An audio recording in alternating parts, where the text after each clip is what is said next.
वचन का मनन के लिए आज हम फिलिपियों का पुस्तक से आज हम पढ़ेंगे।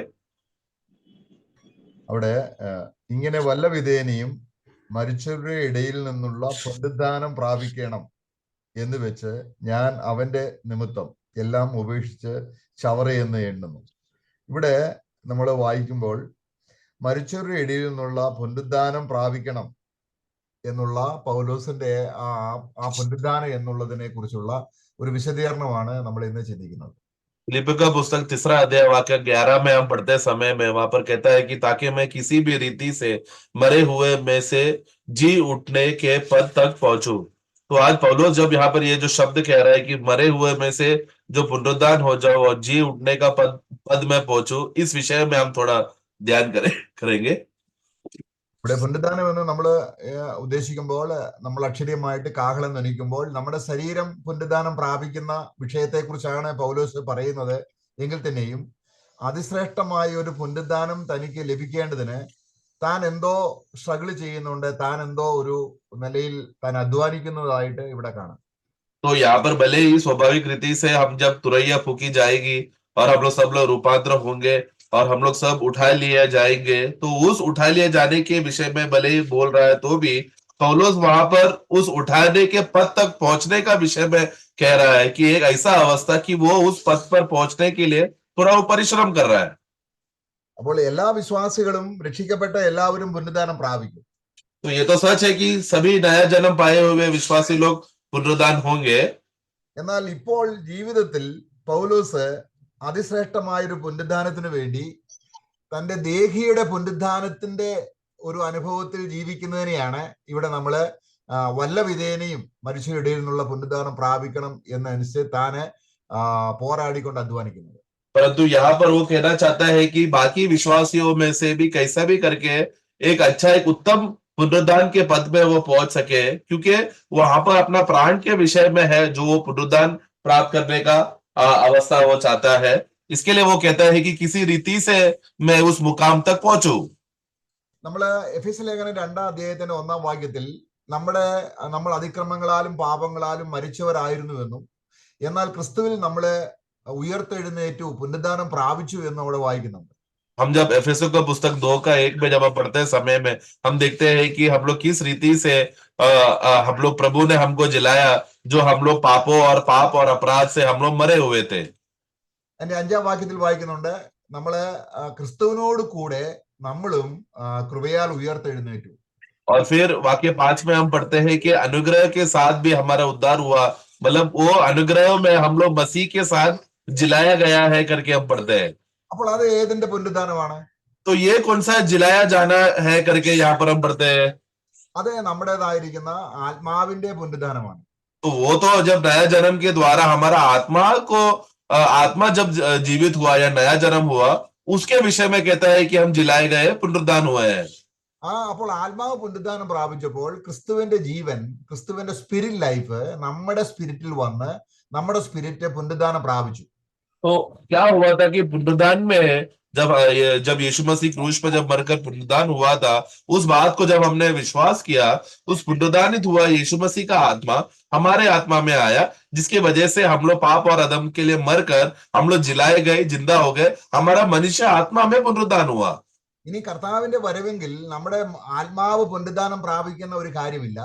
तो इसके लिए अभी जब प्रभु का आगमन होगा, जब तुरैया फूकी जाएगी, ललकार होगा और हम जब उठा लिए जाएंगे बोलते समय में, उस समय में हमारा आत्मा पुनरुद्धान नहीं होगा, എന്നാൽ നമ്മുടെ ശരീരം പുനരുദ്ധാനം പ്രാപിക്കും. बल्कि हमारा शरीर पुनरुद्धान होने वाला है।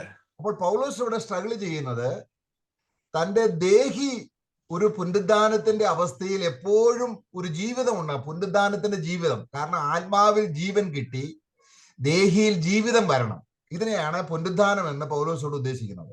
परंतु पौलुस यहाँ पर ये विषय को वो जानते हुए कि पहले से ही आत्मा में पुनरुद्धान हो चुका है और एक दिन वो शरीर में देह में भी पुनरुद्धान होगा, परंतु यहाँ पर फिलिपियों 3-11 में पढ़ते समय में किसी रीति से वो उस उठा लिए जाने या पुनरुद्धान के पद में पहुंचो करके बोलते समय में उसका प्राण भी उस मुकाम में वो पहुंचे जो प्रतिदिन मसीह में आश्रय कर पहुंच सके, उस विषय को वो कहता है।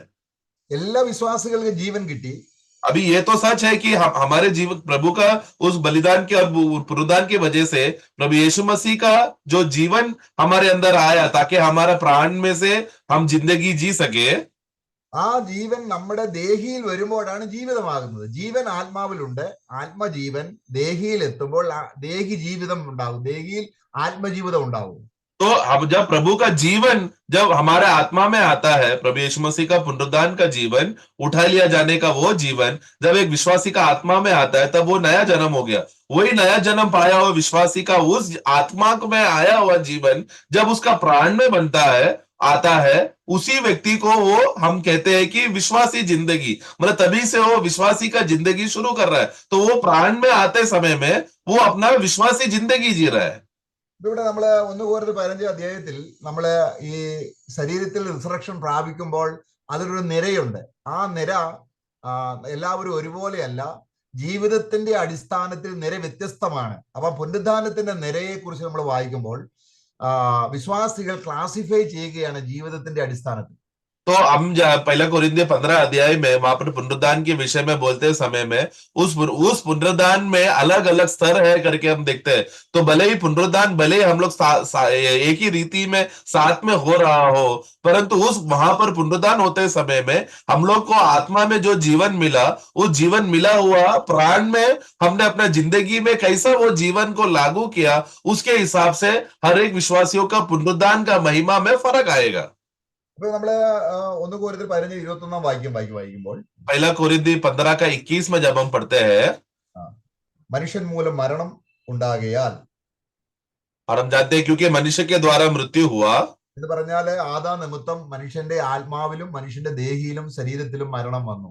तो हम क्या देखते हैं कि आदम एक मनुष्य का अधर्म की वजह से या पाप के वजह से या अनाज्ञाकारिता की वजह से वो मनुष्य आदम की वजह से क्या हो गया, मनुष्य का आत्मा में, प्राण में और शरीर में मृत्यु आ गया। ഈ മരിച്ചവരുടെ പുനരുദ്ധാനവും മനുഷ്യൻ മൂലം, അത് യേശുക്രിസ്തു മുഖാന്തരം ഉണ്ടായി. उसी रीति से मनुष्य के द्वारा ही होगा पुनरुत्थान या जी उठने का अवस्था। वो एक मनुष्य कौन है? यीशु मसीह के द्वारा। 32 വാക്യം, 32वां वाक्य में മനുഷ്യൻ ആദാമാണെന്നും ജീവൻ ഉണ്ടാകുന്ന മനുഷ്യൻ ക്രിസ്തുവാണെന്നും അത് ക്ലാസിഫൈ ചെയ്ത് പറയുകയാണ്. हाँ, और फिर वाक्य 22 में हम पढ़ते समय में हम देखते हैं कि जिसमें आदम में सब मरे हैं और मसीह में हम सब जी उठे करके, कौन सा आदम में हम कौन सा मनुष्य में हम मर रहे हैं और कौन सा मनुष्य में जी उठ रहा है करके दोनों का स्तर बताया, दोनों का अलग अलग अवस्था बताया, वो कौन है करके बता रहे हैं। അപ്പൊ അതിന് 23 വാക്യത്തില് 23 में हम पढ़ते हैं, ഓരോരുത്തരും എന്ന് പറഞ്ഞ ഓരോ വിശ്വാസിയും താന്റെ നിരയിലത്രേ എന്ന് പറഞ്ഞാൽ നമ്മൾ എങ്ങനെ ദേഹിയിൽ പുനരുദ്ധാന ജീവനിൽ ജീവിച്ചു എന്നതിന്റെ അടിസ്ഥാനത്തിൽ നമുക്കൊരു നിരയുണ്ട്. परंतु वाक्य 23 में पढ़ते समय हम देखते हैं कि परंतु हर एक अपनी अपनी बारी से होगा। तो यानी कि हर एक विश्वासी का जब पुनरुत्थान होते समय में उसका एक बारी रहने वाला, एक रीत रहने वाला, एक स्तर रहने वाला है। वो कैसा होगा? आत्मा में आया हुआ पुनरुत्थान का जीवन, जी उठने का जीवन, वो एक विश्वासी अपना जिंदगी में कैसा जी रहा है उसके हिसाब से उसके जीवन में बारी आएगा। ഈ പുനരുദ്ധാനത്തിന്റെ നിരയെ ബ്രദറൻ സഭ പഠിപ്പിക്കുന്നത് എങ്ങനെയാണെന്ന് ചോദിച്ചാൽ, ആദ്യം സഭ ഉയർക്കുന്നു, അതൊരു നിര. പിന്നീട് ഇസ്രായേൽ ഉയർക്കുന്നു, അത് രണ്ടാം നിര. പിന്നീട് മരിച്ചുപോയ എല്ലാവരും 1000 വർഷം കഴിഞ്ഞിട്ട് ഉയർക്കുന്നു. അങ്ങനെ 3 നിരയെ കുറിച്ച് പഠിപ്പിക്കുന്നു. അതിനെ കുറിച്ചല്ല ഇവിടെ പറയുന്നത്. ഇവിടെ പറയുന്നത് कुछ लोग ऐसा सीखते हैं कि बारी बारी में उठेंगे। कुछ लोग इस विषय में जब सिखाते समय में अपना अपना बारी में उठा लिया जाएगा करके बोलते समय में कुछ लोग ऐसे सिखाते हैं कि पहला विश्वासी लोग वो लोग पहला उठेंगे, उसके बाद इजराइल उठाया जाएगा, फिर उसके बाद मरे हुए लोग उठेंगे। ऐसे ऐसा अपने अपने बारी में उठेंगे करके सिखाते हैं। परंतु यहाँ पर ये उस अर्थ में नहीं है, यहाँ पर लिखा है। അപ്പോൾ ഇവിടെ പൗലോസ് പറയാൻ ഉദ്ദേശിക്കുന്ന കാര്യം, यहाँ पर पौलुस कहना क्या चाहता है? അതിന്റെ 15:35 മുതലുള്ള വാക്യങ്ങളിൽ പറയുന്നുണ്ട്, ഒരു ശ്രേഷ്ഠമായ ഒരു പുനരുദ്ധാനം തനിക്ക് ലഭിക്കണമെങ്കിൽ താൻ എന്തോ വിതയ്ക്കണം എന്നുള്ളത്. 35 में जब पढ़ते समय में पौलुस जिस रीति से कहा कि मैं उस पुनरुत्थान के पद में पहुंचू, उस पद में पहुंचना है, तो 35 में पहला कोरिन्थी 15 का 35 में कहता है कि सबसे पहला उसको कुछ बोना जरूरी है। അതിന്റെ 36 വാക്യം 36 में हम पढ़ते हैं, കൂടാ നീ വിതയ്ക്കുന്നത് ചത്തില്ല എങ്കിൽ ജീവിക്കുന്നില്ല. हे निर्बुद्धि, जो तू बोता है जब तक वो मरेगा तो ही वो जिएगा, नहीं तो मरे जिए नहीं जाता। ഇതെന്താണ്? നമ്മുടെ ശരീരമാണെന്നാണ് നമ്മൾ പൊതുവെ ചിന്തിക്കുന്നത്. तो वहां पर हम पढ़ते समय में जो कुछ बोता है जब तक वो ना मरे जिया नहीं जाएगा करके स्वाभाविक रीति से ये वाक्य पढ़कर हम क्या बोलते हैं, हम लोग मरने के बाद हमारे ये शारीरिक शरीर को जब दफनाया जाता है तो दफनाएगा तो हम जी उठेंगे, वो अर्थ में पढ़ते हैं। അപ്പൊ ചാകാൻ വേണ്ടി വിതയ്ക്കുന്നത് നമ്മുടെ ശവമടക്കല്ലല്ലോ, നമ്മൾ ചത്തു കഴിഞ്ഞല്ലേ നമ്മൾ അടക്കുന്നത്. तो जब तक वो ना मरे जिया जिया नहीं जाएगा, तो जब तक हमारा शरीर मरेगा नहीं, मतलब हम लोग कभी हमारा शरीर को गाड़ते हैं मरने के बाद। यहाँ पर लेकिन क्या कह रहा है, मरने के लिए गाड़ रहे करके का अर्थ में लिखा गया है, तो हम अपने शरीर को मरने के लिए थोड़ी गाड़ रहे हैं ना। അപ്പൊ ഇവിടെ നമ്മൾ വിതയ്ക്കുന്നത് ശരീരമല്ല എന്നും വിതയ്ക്കുന്നത് മണിയാണെന്നും വളരെ വ്യക്തമായിട്ട് പറയുന്നത്. ഒരു സീഡാണ് വിതയ്ക്കുന്നത്. तो वो बोते समय में हम जानते हैं कि बोते समय में कभी भी कोई भी सस्य का पेड़ पौधों को जब हम लोग बोते समय में उसका शरीर पेड़ का शरीर को नहीं बोते हैं, बल्कि उसका बीज को बोते हैं। അവിടെ ഗോതമ്പിന്റെയോ മറ്റു വലുതിന്റെയോ വെറും മണി എത്ര സീഡാണ് വിതയ്ക്കുന്നത്. എന്നിട്ട് അടുത്ത വാക്യം, ദൈവമോ തന്റെ ഇഷ്ടം പോലെ അതിനൊരു ശരീരവും കൊടുക്കുന്നു. അപ്പോൾ സീഡ് വിതയ്ക്കുന്നു, ശരീരം ഉയർക്കുന്നു. तो 37-38 में पढ़ते समय में और हम देखते हैं कि हर एक जो अन्न है, जो गेहूं है, वो सबको उसका बीज है जो अनाज की रीति से बोया जाता है 38 में, परंतु परमेश्वर है जो अपने इच्छा के अनुसार उसको देह देता है। അപ്പോൾ ശരീരമല്ല ഇവിടെ വിതയ്ക്കുന്നത്. तो यहाँ पर देह या शरीर नहीं बोया जाता। അപ്പോൾ നമ്മൾ ജീവിച്ചിരിക്കുമ്പോൾ നമ്മൾ ചാകാൻ വേണ്ടി വിതയ്ക്കേണ്ടത് നമ്മുടേതായിരിക്കുന്ന ദേഹി ജീവൻ, പഴയ ആദാമ്യ ജീവൻ മരിക്കാനായിട്ട് വിതയ്ക്കുന്നതിനെ കുറിച്ചാണ് ഇവിടെ പറയുന്നത്. तो यहाँ पर पौलोस क्या कहना चाहता है, जब तक जो चीज मरता नहीं उसको हम गाड़ते नहीं है, तो मरने के लिए हम लोग क्या गाड़ना चाहिए, वो हमारा प्राण में जो हमारा पुराना मनुष्यत्व का जो स्वभाव है उसके विषय में वो कहते हैं, उसको हमें गाड़ना है, क्रूस में हमें खत्म करना है।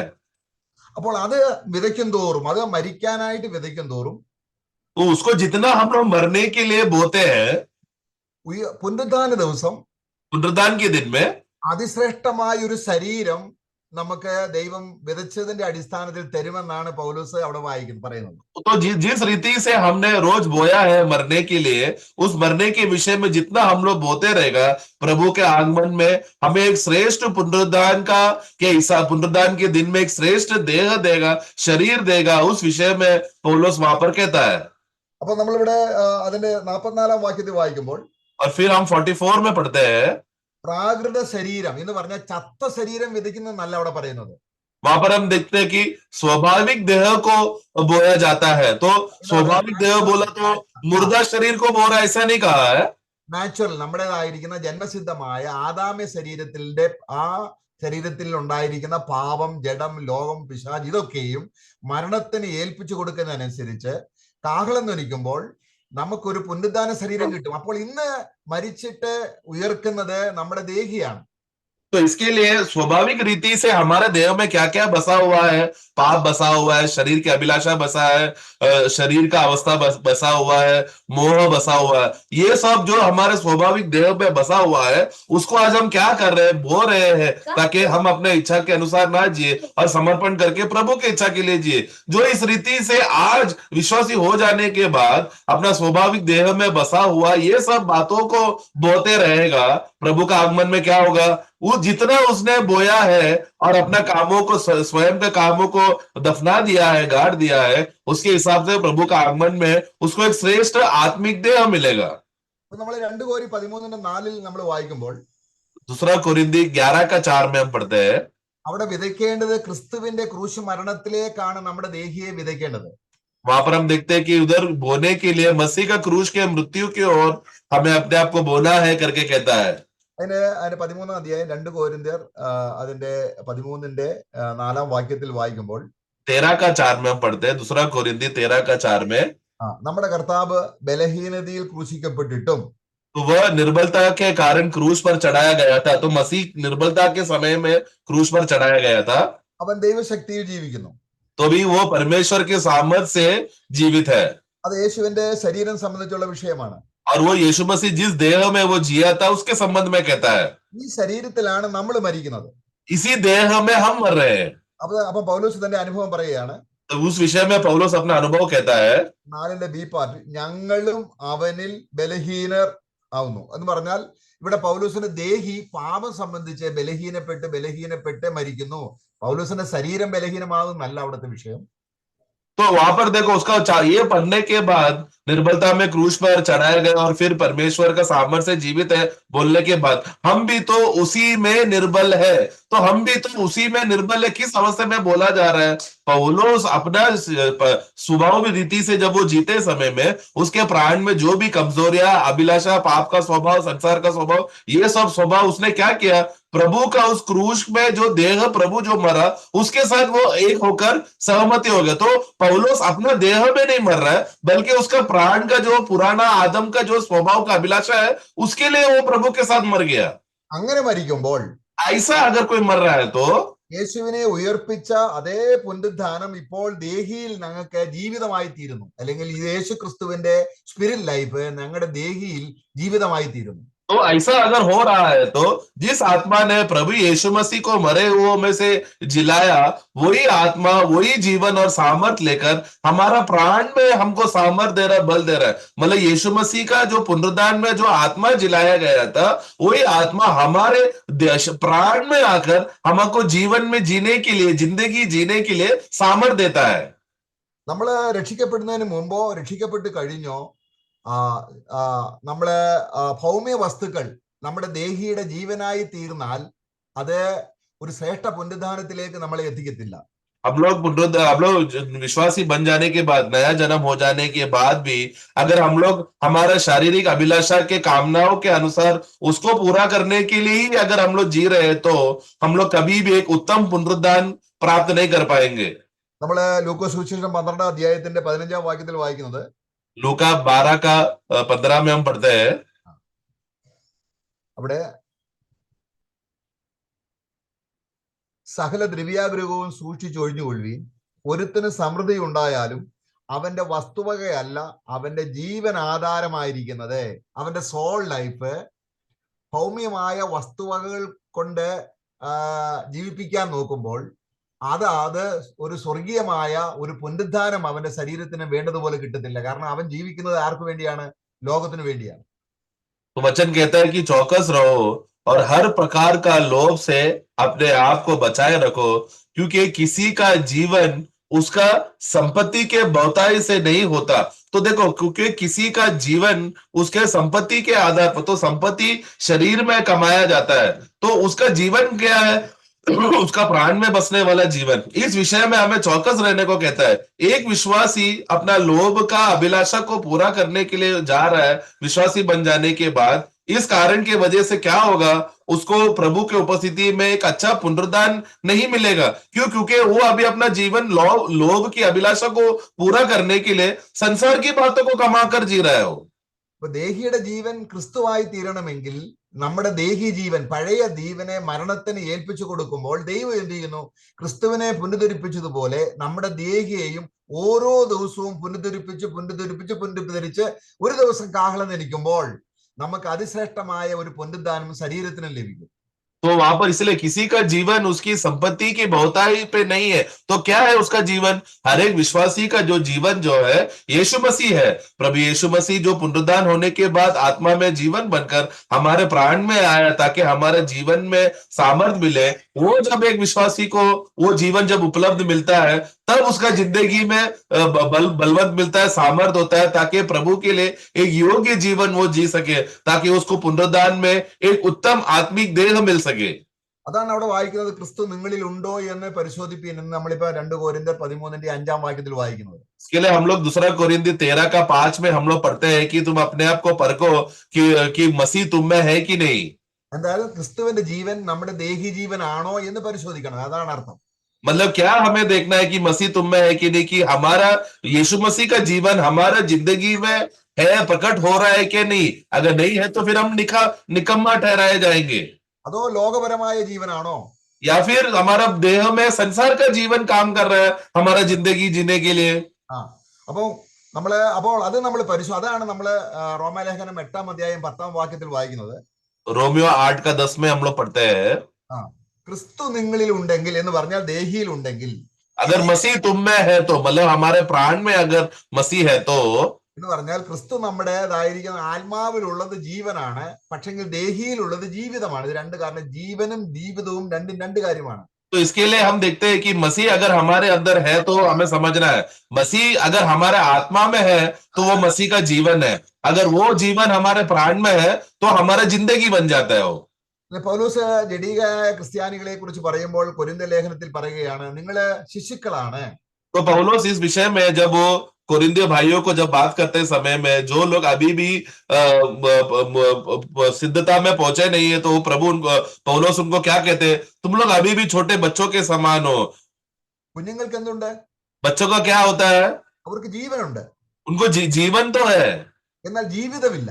परंतु जीवन जीने का जो जिंदगी है, जिंदगी जीने के लिए किस रीति से जीना चाहिए, वो अवस्था नहीं है उनमें। ഇതുപോലെയാണ് നമ്മള് ഈ ജഡീക വിശ്വാസത്തിൽ. यही तो है सभी प्रकार के शारीरिक विश्वासियों का अवस्था। അപ്പോൾ അവര് പുനരുദ്ധാനം പ്രാപിക്കുമ്പോൾ അവരുടെ ശരീരത്തിന് വേണ്ട അതിശ്രേഷ്ഠമായ ഒരു പുനരുദ്ധാനം അവർക്ക് ലഭിക്കത്തില്ല. तो इसके लिए जो शारीरिक विश्वासी लोग हैं, जो अपने अभिलाषा को पूरा करके जीने वाले लोगों को, उनको जिस रीति से पुनरुद्धान में एक अच्छा पुनरुद्धान के सामर्थ्य में हो सके, जिलाया जा सके, उस अवस्था में मुकाम में नहीं पहुंच पा रहे, क्योंकि उनका जिंदगी में मसीह का जीवन कार्य नहीं कर रहा है। നമ്മുടെ ജീവനായ ക്രിസ്തു വെളിപ്പെടുമ്പോൾ, എന്ന് പറഞ്ഞാൽ ക്രിസ്തുവിന്റെ ജീവൻ നമ്മുടെ ജീവിതമായി തീരുന്നതിനെയാണ് നമ്മുടെ ജീവൻ എന്ന് പറയുന്നത്. तो मसीह जो हमारा जीवन है, जब वो प्रकट होगा तो हम भी उसके साथ प्रकट होंगे। तो मसीह जो हमारे जीवन है, मतलब क्या, आत्मा में आया हुआ मसीह का उस जीवन हमारे जिंदगी में कार्य करे, तो ही हम लोग उसके लिए पुनरुद्धान में हम लोग उपलब्ध होकर फायदा हो सकता है हमारे लिए। നമ്മളെ രക്ഷിക്കപ്പെടുന്നതിന് മുമ്പ് എന്തായിരുന്നു? हम लोग जब उद्धार पाने से पहले हम लोग का अवस्था क्या था? നമ്മുടെ ആത്മാവ് മരിച്ചതായിരുന്നു. हमारा आत्मा मरा हुआ था, നമ്മുടെ ആത്മാവിൽ ക്രിസ്തുവിന്റെ ജീവനില്ല. हमारा मनुष्य आत्मा में मसीह का जीवन नहीं था, എന്നിട്ട് നമ്മൾ ദേഹി ജീവിച്ചു. और फिर भी हम लोग हमारा प्राण का जिंदगी में हम लोग जी रहे थे। അത് ജീവിതമായിരുന്നു. वो एक जिंदगी था। ആ ജീവിതം എവിടുത്തെ ജീവിതമാണ്? वो जिंदगी कौन सा है? അത് അവസാനം മരിച്ചു കഴിയുമ്പോൾ നരകത്തിൽ പോകുന്ന ജീവിതമാണ്. वो जिंदगी का अवस्था क्या था कि उस जिंदगी में अगर जिएगा तो हम लोग नरक में जाएंगे। അങ്ങനെ നമ്മൾ ജീവിക്കുന്ന ജീവിതം നമ്മുടെ ശരീരം വെളിപ്പെടുത്തുന്നു. तो इसीलिए हमारा देह में जिस जिंदगी में हम लोग जी रहे हैं, वो हमारे शरीर में प्रकट होता है। ഇനി നമ്മൾ രക്ഷിക്കപ്പെട്ട് കഴിഞ്ഞപ്പോൾ, अभी जब हमारा उद्धार हो गया, नया जन्म हो गया, നമ്മുടെ ആത്മാവ് പുനരുദ്ധാനം പ്രാപിച്ചു. हमारा आत्मा का पुनरुद्धान हुआ, ഇനിയും ദേഹി എന്ന് സംഭവിക്കണം. अभी प्राण में क्या होना चाहिए? ക്രിസ്തുവിന്റെ ക്രൂശ് മരണത്തോട് ഏകീഭവിക്കുമ്പോൾ നമ്മുടെ ദേഹിയിലേക്ക് ക്രിസ്തുവിന്റെ ജീവൻ ജീവിതമായിട്ട് തീരും.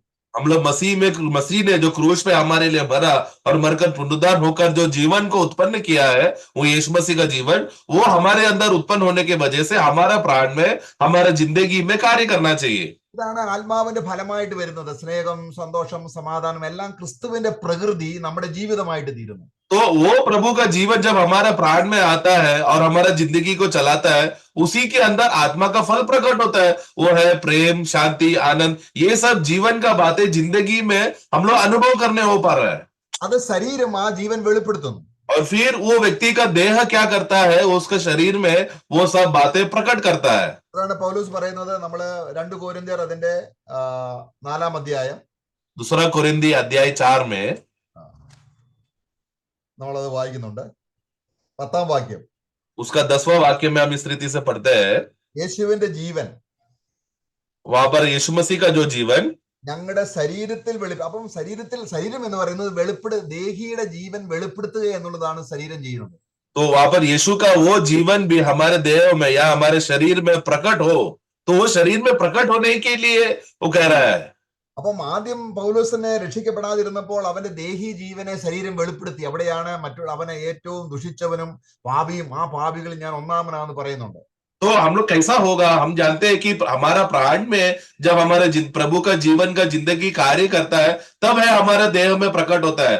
एक समय में पौलोस कैसा था, नया जन्म होने से पहले उसका प्राण में जो उसका स्वाभाविक जीवन का स्वभाव था पौलोस का, वही पौलोस का देह में स्वाभाविक जिंदगी उसका शरीर में देह में प्रकट होता था। അപ്പൊ നമ്മൾ 4:11 വായിക്കുകയാണ്. 4:11 में हम पढ़ते हैं, ഞങ്ങളുടെ മർത്യ ശരീരത്തിൽ യേശുവിന്റെ ജീവൻ വെളിപ്പെടേണ്ടതിന് ജീവിച്ചിരിക്കുന്ന ഞങ്ങൾ എപ്പോഴും യേശു നിമിത്തം മരണത്തിൽ. അപ്പൊ ഞങ്ങളുടെ പഴയ ജീവൻ മരണത്തിലേക്ക് വിതയ്ക്കുന്നു, ക്രിസ്തുവിന്റെ മരണത്തോടുകൂടെ വിതയ്ക്കുമ്പോൾ ദേഹിക്ക് ഒരു പുനരുദ്ധാനം കിട്ടുന്നു. क्योंकि हम लोग जीते जी सर्वदा यीशु के कारण मृत्यु के हाथ में सौंपते सौंपते जाते हैं कि यीशु का जीवन भी हमारे मरणहार शरीर में प्रकट हो। तो पौलुस क्या करना कहना चाहता है कि यीशु मसीह का वो जो जीवन है, उसके लिए पौलुस के अंदर का जो प्राण का जीवन, जो पुराना मनुष्य का जीवन, उसको वो प्रभु यीशु मसीह में सौंप रहा है, उसका क्रूस का उस मृत्यु में सौंप रहा है, ताकि यीशु मसीह का जीवन उसके अंदर उसका देह के द्वारा प्रकट हो सके। അപ്പൊ നാം ക്രിസ്തുവിന്റെ മരണത്തോടെ ഏകീഭവിക്കുമ്പോൾ जब हम लोग मसीह के मृत्यु के साथ जब हम एक हो जाते हैं, ദൈവം ക്രിസ്തുവിനെ ഉയർപ്പിച്ചതുപോലെ നമ്മുടെ ദേഹിയെ ഒരു പുനരുദ്ധാന ജീവനിൽ ഉയർപ്പിക്കുന്നു ജീവിക്കാൻ വേണ്ടി. അതാണ് ജീവിതം. जिस तरह परमेश्वर ने यीशु मसीह को जिलाया पुनरुद्धान में, उसी रीति से आज हम लोग आज विश्वास करने के द्वारा उसी पुनरुद्धान का जीवन का सामर्थ हमारा प्राण में कार्य करता है, ताकि हम लोग एक अच्छा विश्वासी जिंदगी जी सके। അതാണ് നമ്മൾ ഗലാത്യ ലേഖനം 5 നമ്മള് 24 വാക്യത്തിൽ വായിക്കുമ്പോൾ गलतियों का पुस्तक 5:24 में हम लोग इस रीति से हम पढ़ते हैं, നാം ക്രിസ്തുവേശുവിന് ഉള്ളവർ എന്ന് പറഞ്ഞാൽ നമ്മുടെ ആത്മാവിൽ ക്രിസ്തുവിന് ജീവനുണ്ട്. അതാണ് അർത്ഥം. हम लोग मसीह यीशु के अगर हम हो चुके हैं करके पढ़ते समय में, मतलब हमारे आत्मा में मसीह का जीवन आ चुका है। എന്നാൽ അങ്ങനെയുള്ളവർ എന്ത് ചെയ്യണം? वो जो मसीह के हैं वो लोग क्या करना चाहिए? ജഡത്തെ वो लोग अपने शरीर को, എന്ന് പറഞ്ഞാൽ അതിലെ രാഗങ്ങളെയും മോഹങ്ങളെയും ക്രൂശിക്കണം. ഇതാണ് വിതയ്ക്കാൻ ഉദ്ദേശിക്കുന്നത്. അതാണ് उसका शरीर में बसा हुआ उसका लालसा और अभिलाषाओं को के साथ क्रूस पर चढ़ाना है। इसी को हम लोग कहते हैं, जो पहला कोरिन्थियों में हमने पढ़ा कि तुम्हें बोना है, ये बातों को बोना है। लाल शरीर में बसा हुआ लालसा और अभिलाषा को क्रूस पर चढ़ाने को कहते हैं बोना। അപ്പോൾ നമുക്ക് ജീവൻ ഉണ്ട് എന്നുള്ളൊരു സംശയമില്ല. നമ്മൾ വീണ്ടും ജന്മം പ്രാപിച്ചു. तो हमारे अंदर जीवन है करके इसका संदेह करने का जरूरत नहीं है, क्योंकि हमारा नया जन्म हो चुका है। പക്ഷേ ഈ വീണ്ടും ജനിച്ചവരുടെ ഒരു ജീവിതമില്ല. കാരണം നമ്മുടെ പഴയ ജീവൻ തന്നെ ദേഹിയിൽ ജീവിക്കുന്നു. परंतु ये नया जीवन का जो जन्म के द्वारा जो जीवन हुआ है, उस जीवन का जिंदगी प्रकट नहीं हो रहा है। क्यों? क्योंकि अभी भी हम लोग पुराना मनुष्य का स्वभाव में उसका जिंदगी में जी रहे हैं। അപ്പൊ പൗലോസ് ആണെങ്കിൽ പോലും वो भले ही पौलुस क्यों ना हो, ദിനം തോറും നിമിഷം തോറും പഴയ ആഗ്രഹങ്ങൾക്കും പഴയ ഇതും ദേഹി മരണത്തിന് ഏൽപ്പിച്ചു കൊടുത്ത് പഴയ ജീവനെ നമ്മൾ എപ്പോഴും ക്രൂശിൽ ഏൽപ്പിച്ചു കൊടുക്കുമ്പോൾ ദൈവം ഉടനെ തന്നെ ക്രിസ്തുവിന്റെ പുനരുദ്ധാന ജീവൻ നമ്മുടെ ഹൃദയത്തിൽ പ്രവേശിച്ച് ജീവനും ചൈതന്യവുമായി തീരത്തൊക്കവണ്ണം നമ്മുടെ ദേഹിയെ പുനരുദ്ധരിപ്പിക്കുന്നു. ഇതാണ് ഒരു പുനരുദ്ധാനം. तो इसके लिए प्रभु क्या करता है? जिसने अपना पुराने मनुष्यत्व को, उसका अभिलाषा, उसका लालसा और उसका मोह को प्रतिदिन क्रूस पे जो अपने आप को समर्पण करेगा, तो प्रभु यीशु मसीह का जीवन और सामर्थ्य क्या करता है? उसके प्राण में उत्तेजना और सामर्थ्य से भर देता है, ताकि एक अच्छा आत्मिक विश्वासी जिंदगी वो जी सके। ये पौलुस के लिए भी लागू होता है। सभी विश्वासियों को ये करना है। നമ്മൾ ഒരു വാക്യം കൂടെ വായിക്കാം. एक वाक्य पढ़ेंगे, നമ്മൾ നേരത്തെ അത് വായിച്ചെങ്കിലും അത് പൂർണ്ണമായിട്ട് വന്നില്ല. ക്രിസ്തു അതിന്റെ റോമാലേഖനം 8:10 रोमियो का पुस्तक 8:10 में, ക്രിസ്തു നിങ്ങളിൽ ഉണ്ടെങ്കിലോ, यदि मसीह तुम में है तो, എന്ന് പറഞ്ഞാൽ നമ്മുടെ ഹൃദയത്തിൽ അല്ലെങ്കിൽ ദേഹിയിൽ ഉണ്ടെങ്കിലോ, मतलब यदि मसीह तुम में है मतलब हमारा प्राण में है, तो അതിന്റെ അർത്ഥം നമ്മുടെ ജീവിതത്തിൽ ക്രിസ്തുവിന്റെ ജീവിതം കൊണ്ടുവരികയാണ്. मतलब क्या है? हमारे जिंदगी में मसीह का जीवन को लाना है। നിങ്ങളുടെ ശരീരം, तो उसके वजह से हमारा देह जो है, ശരീരം അത് പാപനിമിത്തം മരിച്ചിരിക്കുന്നു എന്ന് പറഞ്ഞാൽ ശരീരത്തിന്റെ ജീവൻ അല്ല ദേഹിയിലേക്ക് വരുന്നത്, അത് മരിച്ചിരിക്കുന്നു. तो इसकी वजह से क्या है? तो देह में पाप के कारण तुम मरे हुए हो। मतलब क्या है कि अभी मसीह तुम्हारे प्राण में कार्य करने की वजह से देह में जो पाप और मृत्यु जो सामर्थ्य से कार्य कर रहा था, वो अभी तुम्हारा प्राण को कार्य नहीं करेगा, उसके अंदर कार्य करने का सामर्थ्य नहीं देगा। क्यों? क्योंकि वो मर चुका है। കാരണം ആത്മാവ് യേശുക്രിസ്തു നിവർത്തിച്ച നീതി നിമിത്തം ജീവനാകുന്നു. परंतु आत्मा जो यीशु मसीह ने धार्मिकता का मांग को पूरा कर दिया है, वो जीवित है और वो जीवन देते रहता है। അപ്പോൾ ആ ജീവൻ वो जीवन നമ്മുടെ ദേഹിക്ക് ജീവിതമായി തീരുന്നു. हमारा प्राण के लिए जिंदगी बन जाता है। അങ്ങനെ ശരീരം ആ ജീവിതം വെളിപ്പെടുത്തുന്നു. और फिर हमारा देह क्या करेगा? क्योंकि हमारा प्राण में अभी यीशु मसीह का जीवन हमारे जिंदगी में प्रकट करने के लिए सामर्थ बनकर आया है। अब हमारा देह पाप नहीं प्रकट कर रहा है, बल्कि यीशु मसीह का जीवन अपना जिंदगी के द्वारा प्रकट कर रहा है। നമ്മൾ ഇന്ന് മരിച്ചു കഴിഞ്ഞാൽ, ശരീരം സംബന്ധിച്ച് നമ്മൾ അക്ഷരീയമായിട്ട് മരിച്ചാൽ, तो अभी हम लोग स्वाभाविक रीति से अगर अब हम मर भी गए तो പിന്നെ ഒരു ജീവിതമില്ല. उसके बाद फिर जिंदगी नहीं है। പിന്നെ നമ്മൾ വിശ്രമത്തിലേക്ക് പോവുകയാണ്. क्योंकि उसके बाद हम लोग प्रभु में हम लोग विश्राम में प्रवेश कर रहे हैं। പിന്നെ ശരീരത്തിന്റെ പുനരുദ്ധാനം പ്രാപിച്ച് ഭൂമിയിൽ എങ്ങനെ ജീവിതം നയിച്ചു എന്നതിന്റെ അടിസ്ഥാനത്തിലുള്ള ഒരു ജീവിതമാണ്. उसके बाद क्या होगा जब प्रभु हम सब विश्वास के लोगों का जब न्याय करते समय में, उस न्याय के दिन में विश्वासी का जीवन को परखा जाएगा। तभी क्या परखेगा? अभी आने वाले युग में ये विश्वासी कैसा जिंदगी जीना चाहिए, उसके लिए उसने पृथ्वी में भूमि में कैसे प्रभु का जीवन को इस्तेमाल करके अपना जिंदगी जिया, उसका लेखा लिया जाएगा। അപ്പോൾ ഇനി നമ്മൾ നോക്കാം, വീണ്ടും നമ്മൾ 1 കൊരിന്ത്യർ 15:38 വാക്യത്തിൽ पहला कोरिन्थी 15 का 38 में അങ്ങനെ ഓരോ വിതച്ചത് ചത്ത ഓരോ ദിവസവും ഈ ദേഹി ജീവൻ വിതച്ചിട്ട് ചാകുന്നുവെങ്കിൽ प्रतिदिन ഓരോ വിത്തിനും ദൈവം തന്നെ ഇഷ്ടം പോലെ ഒരു ശരീരവും ഓരോ വിത്തിനും അതിന്റെ ശരീരവും കൊടുക്കുന്നു. നമ്മൾ അതിന്റെ 38 വാക്യം 38 में हम पढ़ते हैं कि इस रीति से प्रतिदिन हम अपने शरीर में जो प्राण में आया हुआ अभिलाषा का जो विषय का जो बीज को, जो भी चिंताओं को, संकल्प को और अभिलाषा को प्रतिदिन बीज के माफिक अगर उसको बोते जा रहे, जैसा जैसा हम लोग बीज बोएंगे, हर एक बीज को प्रभु क्या करेगा, उसके हिसाब से प्रभु एक देह देगा। അപ്പൊ ഇവിടെ സീഡ് നമ്മൾ വായിക്കുന്നുണ്ട്. സീഡ് तो हम पढ़े कि एक बीज के बारे में हम पढ़ा, എവരി സീഡ് എന്ന് പറയുന്നത് എവരി ദേഹിയാണ്. तो हर एक बीज मतलब क्या है? हर एक प्राण। ഓരോ ശരീരവും കൊടുക്കുന്നു പറയും നമുക്ക് കിട്ടാൻ പോകുന്ന പുനരുദ്ധാന ശരീരമാണ്. और हर एक बीज को मतलब एक एक जो प्राण प्रभु की उपस्थिति में आएगा न्याय के दिन, जैसा जैसा उसने अपने अभिलाषा को बोया है, उसके हिसाब से हर एक बीज को एक विशेष देह मिलेगा, यानी कि पुनरुद्धान में नया शरीर मिलेगा।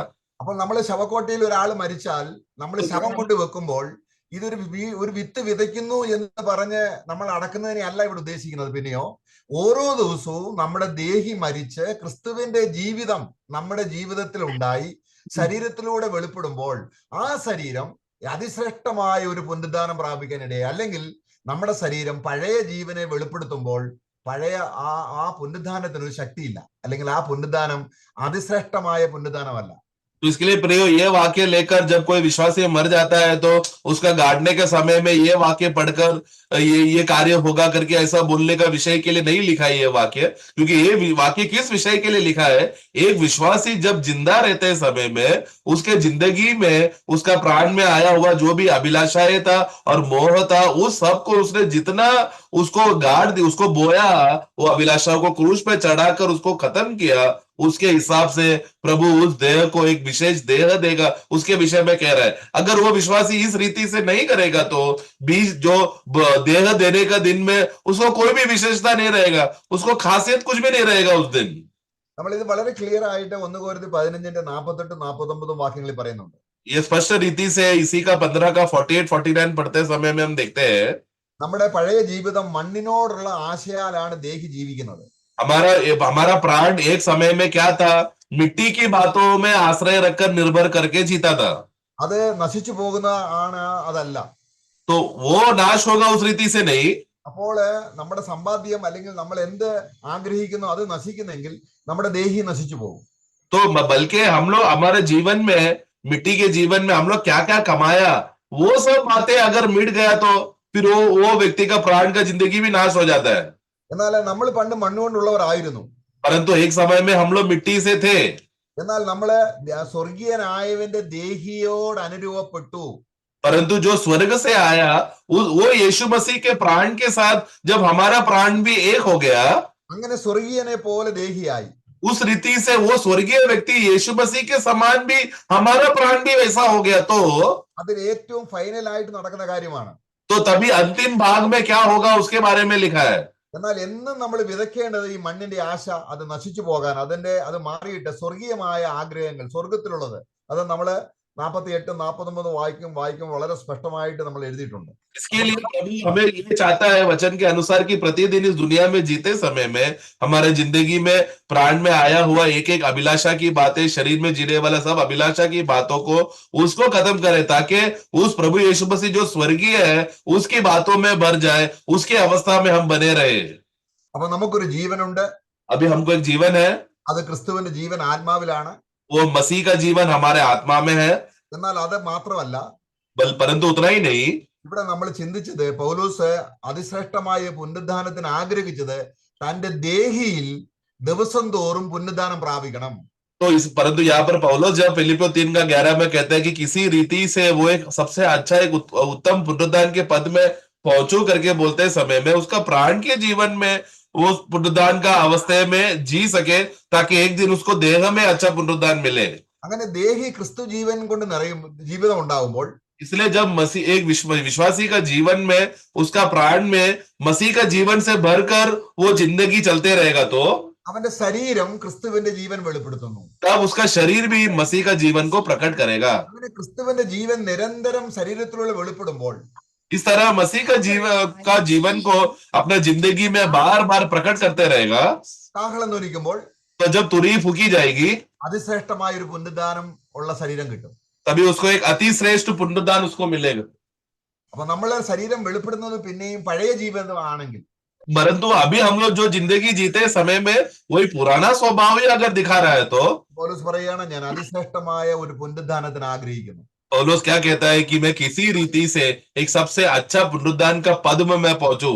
അതുകൊണ്ട് ഇന്ന് എനിക്ക് ലാഭമായ ദേഹിക്ക് ലാഭമായ ഭൗമിക വിഷയങ്ങൾ എല്ലാം ഞാൻ ചപ്പെന്നും ചവർന്നും എണ്ണുന്നു. इसके लिए आज मेरे प्राण में, मेरे जिंदगी में जो भी मेरे लिए लाभदायक लगता है, जो अच्छा लग रहा था, वो सबको मैं कूड़ा कचरा समझता हूँ। എല്ലാം ഒന്നുപോലും എന്റെ ഹൃദയത്തിൽ മുറുകെ പിടിക്കാതെ താൻ നേടിയതും തനിക്ക് ന്യായപ്രമാണത്തിന്റെ ശക്തി, തന്റെ ഗ്രീക്ക് നോളജ്, തന്റെ പ്രശസ്തി ഇതെല്ലാം ചവറായിട്ട് എണ്ണിക്കൊണ്ട് യേശുക്രിസ്തുവിന്റെ ലൈഫ് ജീവിതമായിട്ട് തീർന്ന് അത് ശരീരത്തിൽ വെളിപ്പെടുമ്പോൾ പൗലോസിന് അതിശ്രേഷ്ഠമായ ഒരു പുനരുദ്ധാനം ദൈവം ഒരുക്കിയിട്ടുണ്ട്. तो वो ये पौलुस क्या कहते, उसने पौलुस अपने जिंदगी में जो भी बातें अपना मोह के अभिलाषा के द्वारा जो भी कमाया था, उसके लिए जो भी फायदा लग रहा था, वो सब बातें उसका आत्मिक जीवन के लिए, जिंदगी के लिए एक रुकावट था, वो सब बातों को उसने कूड़ा कचरा समझा, ताकि मसीह का दिन में वो एक सबसे अच्छा और एक श्रेष्ठ पुनरुद्धान का अवस्था में वो बने रह सके। അപ്പൊ നമ്മൾ നേരത്തെ 1 കൊരിന്ത്യർ 15:38 വായിച്ചതുപോലെ ആ പഴയ മനുഷ്യൻ, അതല്ലെങ്കിൽ ആ ഓരോ വിത്തും എന്ന് പറയുന്നത് നമ്മുടെ ദേഹിയാണ്. ഓരോ ദേഹിക്കും ദൈവം ആ ദേഹി എത്രത്തോളം വിതയ്ക്കപ്പെട്ടു ചത്തു എന്നതിന്റെ അടിസ്ഥാനത്തിൽ ഓരോ ദേഹിക്കും ഒരു അതിശ്രേഷ്ഠമായ ഒരു പുനരുദ്ധാന ശരീരം ദൈവം ഒരുക്കിയിട്ടുണ്ട്. इसके लिए जैसे अपने 1 कोरिन्थियों 15:38 में हमने पढ़ा था कि हर एक बीज को उसको एक विशेष देह है, मतलब हर एक बीज ने, मतलब जो प्राणी है, वो जो व्यक्ति है अपने प्राण में उसने जो भी उसके मोह का अभिलाषा की बातों को, जो बातों को उसने मोह की चीजों को क्रूस में चढ़ाया और उसको बो दिया, उसको खत्म कर दिया, वो मरकर तो क्या होगा, जो भी चीज बोया हुआ है, तो प्रभु ऐसे विश्वासी लोगों को जितना अभिलाषों को क्रूस में चढ़ाया है, उसके हिसाब से हर एक विश्वासी को एक विशेष देह देगा। ഈ നിലയിൽ വിശ്വാസികളുടെ പുനരുദ്ധാനത്തിൽ അനേക നിരകൾ എന്ന് പറഞ്ഞാൽ തേജസ്സിന്മേൽ വ്യത്യസ്തത കാണിക്കുന്നതിനെയാണ് ഇവിടെ നിര എന്നുള്ളത് കൊണ്ട് ഉദ്ദേശിക്കുന്നത്. इस विषय में रहेगा उस दिन, न्याय के दिन में, जब विश्वासियों को जब न्याय करते समय में वहां पर एक विश्वासियों का अलग अलग स्तर रहेगा। वो विश्वासी अलग अलग स्तरों में दिखाई देंगे, भले वो लोग साथ में पुनरुद्धान होता होगा, लेकिन महिमा का अवस्था में आते समय में सबका स्तर अलग अलग रहेगा। അപ്പോൾ ക്രിസ്തുവിന്റെ ജീവൻ നമുക്കുണ്ട്, तो मसीह का जीवन हमको है, പക്ഷെ ജീവിതമില്ല എങ്കിൽ, परंतु वो जिंदगी अगर नहीं बन गया है, तो നമ്മുടെ പഴയ ജീവൻ ജീവിക്കുന്നത് കൊണ്ടായതുകൊണ്ട്, क्योंकि हमारा पुराना जीवन अभी भी हमारा जिंदगी बनकर जी रहा है, जिसके वजह से യേശുവിന്റെ ശരീരത്തിൽ ഞാനും ക്രിസ്തുവിനോട് കൂടെ ക്രൂശിക്കപ്പെട്ടു. പിന്നെയും ജഡമോഹങ്ങൾ ഉയർന്നു വരുമ്പോൾ ഒരു ക്രൂശീകരണം ആവശ്യമാണെങ്കിൽ നാം വിതയ്ക്കുന്നത് ചാകുകയും ക്രിസ്തുവിന്റെ ജീവൻ കൊണ്ട് നമ്മുടെ ഹൃദയം നിറഞ്ഞ ജീവിതം ഉണ്ടാകുകയും ചെയ്യും. ഹൃദയത്തിൽ ക്രിസ്തു എത്തുമ്പോഴാണ് ജീവിതം ഉണ്ടാകുന്നത്. इसके लिए प्रतिदिन हमें ये मानना है और अंगीकार करना है, क्योंकि हम लोग अपना अभी भी पुराना मनुष्य का जीवन का जिंदगी में जी रहे हैं, तो प्रतिदिन हमें कहना है कि हमारे प्राण में और शारीरिक अभिलाषा है जो भी उत्पन्न होकर आ रहा है, उस सबको प्रतिदिन क्रूस में चढ़ाकर उसको बोना है, ताकि मसीह का जीवन जो हमारे आत्मा में आया है वो हमारे प्राण में एक अच्छा विश्वासी जिंदगी जीने का सामर्थ्य बन जाए। इस रीति से जितना वो समर्पण करेगा, उतना मसीह का जीवन उसको जिंदगी में जीने के लिए मदद करेगा, ताकि उसको एक विशेष देह, एक विशेष पुनरुद्धार उसको मिल सके। നമുക്കും പൗലോസിനെ പോലെ തന്നെ ആ യഥാർത്ഥ ആ മനുഷ്യരുടെ ഇടയിൽ നിന്നുള്ള പുനരുദ്ധാനത്തിന് ലാഭമായി എന്ന് തോന്നുന്നതെല്ലാം ചപ്പന്നും ചവറുന്നു എണ്ണാനുള്ള പ്രകാശം കർത്താവ് തരട്ടെ. തേജസ്സിന്റെ ശരീരത്തിൽ നമുക്ക് വാഴാൻ കർത്താവ് നമ്മളെ വിളിച്ചിരിക്കുന്നു.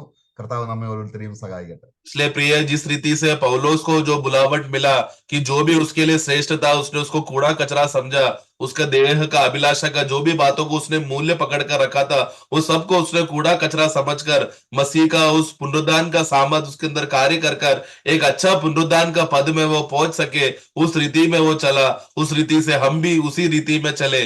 हम लोगों को जो भी शरीर के और अभिलाषा को पूरा करने के विषय के द्वारा जो भी हमको श्रेष्ठ लगा उस सब बातों को कूड़ा कचरा समझकर मसीह का जीवन हमारे अंदर और भी बलवंत से कार्य कर सके, ताकि एक अच्छा आत्मिक जिंदगी जिए और हम लोग उस प्रभु का उस मुकाम में पहुंचे जो प्रभु हमारे लिए इच्छा रखा है। സർദീസിലെ സഭയോട് കർത്താവ് പറയുമ്പോൾ, നീ ജീവനുള്ളവെന്ന് പേരുണ്ട്, പക്ഷെ നീ മരിച്ചവനാകുന്നു എന്ന് പറയുന്നത് അവന്റെ ആത്മാവിൽ ജീവനുണ്ട്, പക്ഷെ ജീവിതമില്ല. ദേഹി പഴയ ജീവൻ തിങ്ങി നിൽക്കുന്നതിനെയാണ്. അവൻ ജഡത്തിന്റെ ചിന്ത, മരണം, അവന്റെ ദേഹിയിൽ ഒരു ജീവിതമില്ല, പക്ഷേ അവന് വീണ്ടും ജനിച്ചവനാണ്. ഈ അവസ്ഥയിലുള്ള വിശ്വാസികൾക്ക് ഒരു ശ്രേഷ്ഠ പുനരുദ്ധാനത്തിന് വേണ്ടി ദൈവം നമ്മളെ പ്രബോധിപ്പിക്കുകയാണ്. ഞാനും നിങ്ങളും ആഗ്രഹിക്കേണ്ടതും താല്പര്യപ്പെടേണ്ടതും അതാണ്. അതിനാണ് നമ്മൾ ഒരു സഭാജീവിതം നയിക്കുക. നമ്മൾ അന്യോന്യം തേജസ്സേറിയ ഒരു ശരീരത്തിന് വേണ്ടി അന്യോന്യം സഹായിക്കുകയും പ്രോത്സാഹിപ്പിക്കുകയും ചെയ്യത്തക്കവണ്ണം കർത്താവ് നമ്മെ സഹായിക്കട്ടെ. सरदिस मंडली के विषय में भी प्रभु ये कहता है कि तुम लोग जिंदा तो हो परंतु तुम लोग अभी भी मरे हुए अवस्था में हो। मतलब क्या है, उनका आत्मा में प्रभु का जीवन तो आ चुका है, लेकिन जिंदगी जो जीने का, जो दिखाने का जिंदगी के विषय में वो लोग अभी भी एक मरा हुआ दशा में। क्यों? क्योंकि मसीह का जीवन अभी तक उनका प्राण में कार्य नहीं कर रहा है। नया जन्म हो चुका है। इस रीति से हम लोग भी उस अवस्था में ना रहे। हमारा मसीह का जीवन जो हमारे आत्मा में आया है वो हमारे विश्वासी जिंदगी में प्रकट होने के लिए प्रभु हम सबको सहायता करे, ताकि हम लोग उस मरे हुए दशा से हटकर एक अच्छा पुनरुद्धान के सामर्थ्य के बल से हम लोग जिए। उसके लिए प्रभु हम सबको सहायता करे। ആമേൻ. Praise the lord. പ്രാർത്ഥിക്കാം നമുക്ക്.